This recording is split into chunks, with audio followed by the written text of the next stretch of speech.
PPKM ini bagi kami adalah proses perjalanan kemiskinan masyarakat. Presiden Joko Widodo dengan berbagai macam statement di publik mengatakan bahwa apa yang dilakukan ini adalah untuk menyelamatkan nyawa manusia. Pandai melihat keburukan dan kekurangan orang, tapi tak pandai melihat keburukan dan kekurangan sendiri. Sadar, siapa kalian? Malaikat? Bukan. Pilihan masyarakat dan pemerintah adalah sama, yaitu antara menghadapi ancaman keselamatan jiwa akibat COVID-19 dan menghadapi ancaman ekonomi, kehilangan mata pencarian dan pekerjaan. PPKM ini bagi kami adalah proses perjalanan kemiskinan masyarakat. Semuanya ini penuh dengan omong kosong dan kebohongan. Kopat COVID ini selalu menjadi alasan. Inilah yang disebut dengan senjata politik. Walaupun kamu hafal Quran, tapi otakmu dan nuranimu hilang, maka hanya menjadi mulut nyinyir saja kamu hidupnya. Sampai hari ini kasusnya masih bergulir. Adakah Presiden Joko Widodo selaku kepala negara mengucapkan bela sungkawa? Semuanya ini penuh dengan omong kosong dan kebohongan. Presiden Joko Widodo menyampaikan bela sungkawa atas sejumlah kasus meninggal dunia yang dialami para dokter, perawat, dan tenaga medis yang menangani pasien virus corona. Hal itu disampaikan Jokowi saat meninjau Wisma Atlet Kemayoran di Jakarta yang dialihfungsikan sementara sebagai rumah sakit darurat virus corona. Saya ingin menyampaikan ucapan duka cita yang mendalam, bela sungkawa yang dalam atas berpulangnya dokter, perawat, dan tenaga medis. Ketika Pilpres 2019, lupakah kita? Ribuan orang yang mati, ribuan orang meninggal dunia. Adakah Joko Widodo sebagai presiden mengucapkan bela sungkawa?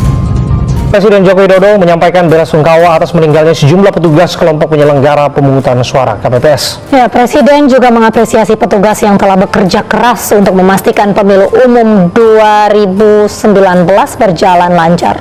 Saya kemarin sudah menyampaikan, jadi ucapan berduka cita yang mendalam atas meninggalnya petugas-petugas KPPS, juga beberapa yang di luar KPPS. Dan para pengkhianat munafik yang mengaku Pancasila padahal berjiwa komunis, yang mengaku NKRI padahal berjiwa komunis.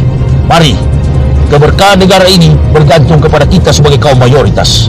Oleh sebab itu, kita perjuangkan agama ini kendati nyawa sebagai taruhannya. Lebih lagi jika yang ngomong, yang berbicara nyinyir, yang suka menghina, ternyata orang yang dianggap panutan, ulama, kiai, tapi bicaranya selalu menghina orang lain yang memiliki kekurangan, merasa dirinya adalah malaikat. Lebih tak pantas lagi. Setiap kali ada pelaksanaan hari besar Islam, selalu saja kopat COVID ini menjadi alasan. Kamu hanya menjadi orang sombong saja jadinya. Belum tentu kamu juga lebih baik daripada orang yang kamu hina. Ustadz Yahya Waloni angkat suara soal pemberlakuan pembatasan kegiatan masyarakat atau PPKM darurat Jawa Bali. Yahya Waloni sebut PPKM darurat senjata politik. Bahkan Yahya Waloni sebut PPKM darurat strategi komunis. Yahya Waloni sebut PPKM Jawa Bali untuk mengukur persatuan umat Islam di Pulau Jawa yang jumlah penduduk dan muslimnya terbanyak. Tak hanya itu, Yahya Waloni sebut PPKM melukai umat Islam mengingat saat hari Idul Adha masih diberlakukan PPKM. Kita semua tahu tanggal 20 Juli adalah pelaksanaan hari besar Islam untuk peringati Hari Raya Kurban Idul Adha, kata Yahya Waloni, Jumat 16 Juli 2021. Inilah yang kami maksudkan. PPKM adalah proses perjalanan kemiskinan kemelaratan masyarakat. Para pengkhianat munafik yang mengaku Pancasila padahal berjiwa komunis, yang mengaku NKRI padahal berjiwa komunis. Bukan tentang siapa yang kau tuduh, bukan tentang personal siapa yang kau nyinyiri, tapi saya berkata seperti ini tentang moral anak bangsa yang sudah mulai hilang. Menurut Yahya Waloni, setiap hari besar Islam, pemerintah selalu berdalih dengan alasan COVID-19 menjelang perayaan tersebut. Ini mengapa tiap pelaksanaan besar Islam selalu dikopat-kopitkan. Lanjutnya, Yahya Waloni kemudian menilai bahwa kebijakan tersebut hanya semata-mata senjata politik saja. PPKM Jawa Bali ini cuma senjata politik. Kalau kita lihat dari analisis politik, penduduk terbesar Indonesia itu di Pulau Jawa, dan umat Islam juga besar di Jawa, terangnya. Nah, jangan sampai mereka bisa mengukur kekuatan Muslim di Republik Indonesia. Sebab kalau Pulau Jawa dan Bali sudah bisa dipetakan, maka insya Allah akan mudah bagi mereka menguasai Indonesia. Sambung penceramah berdarah Sulawesi itu. Yahya Waloni bahkan menilai bahwa kebijakan ini juga merupakan strategi komunis untuk mengukur persatuan dan kesatuan umat Islam. Karena yang paling ditakuti komunis adalah persatuan umat Islam, tegasnya. Apakah kalian berdiam diri? Lihat agama kalian diganggu. Kata Buya Hamka, barang siapa berdiam diri, agamanya diganggu, gantilah pakaianmu dengan kain kafan. Lebih baik mati saja, tutur Yahya Waloni.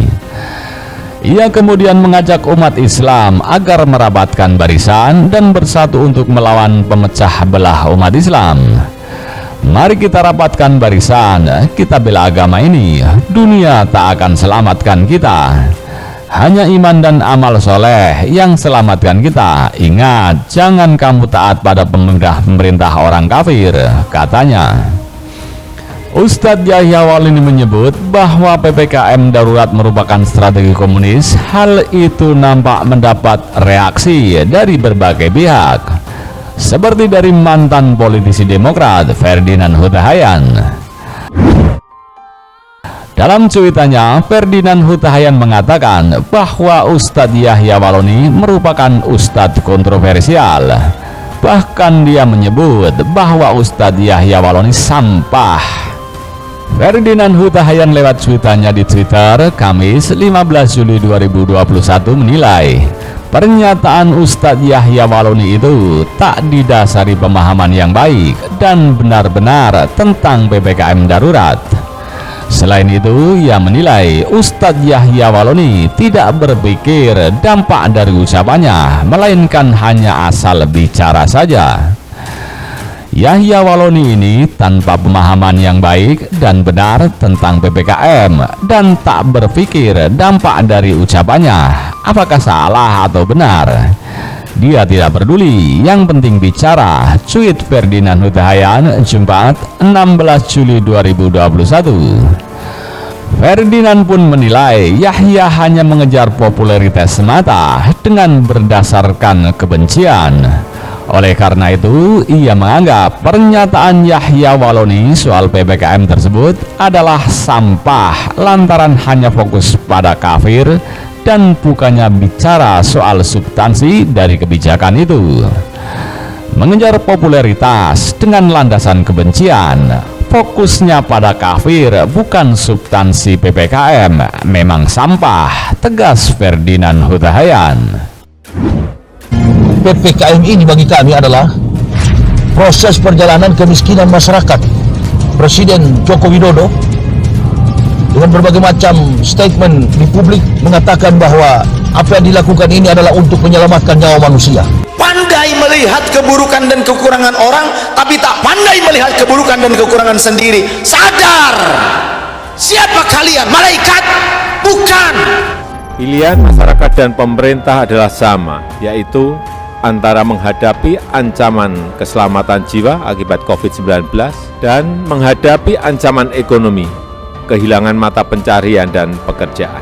PPKM ini bagi kami adalah proses perjalanan kemiskinan masyarakat. Semuanya ini penuh dengan omong kosong dan kebohongan.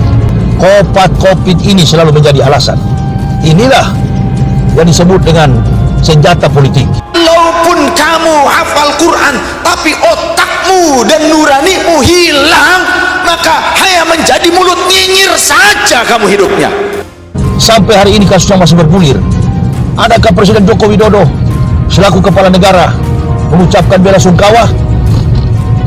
Semuanya ini penuh dengan omong kosong dan kebohongan. Presiden Joko Widodo menyampaikan belasungkawa atas sejumlah kasus meninggal dunia yang dialami para dokter, perawat, dan tenaga medis yang menangani pasien virus corona. Hal itu disampaikan Jokowi saat meninjau Wisma Atlet Kemayoran di Jakarta yang dialihfungsikan sementara sebagai rumah sakit darurat virus corona. Saya ingin menyampaikan ucapan duka cita yang mendalam, belasungkawa yang dalam atas berpulangnya dokter, perawat, dan tenaga medis ketika Pilpres 2019. Lupakah kita?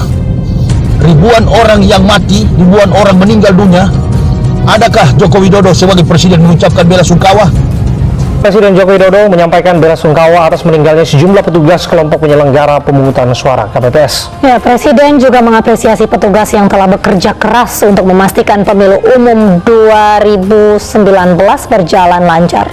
Saya kemarin sudah menyampaikan, jadi ucapan berduka cita yang mendalam atas meninggalnya petugas-petugas KPPS, juga beberapa yang di luar KPPS.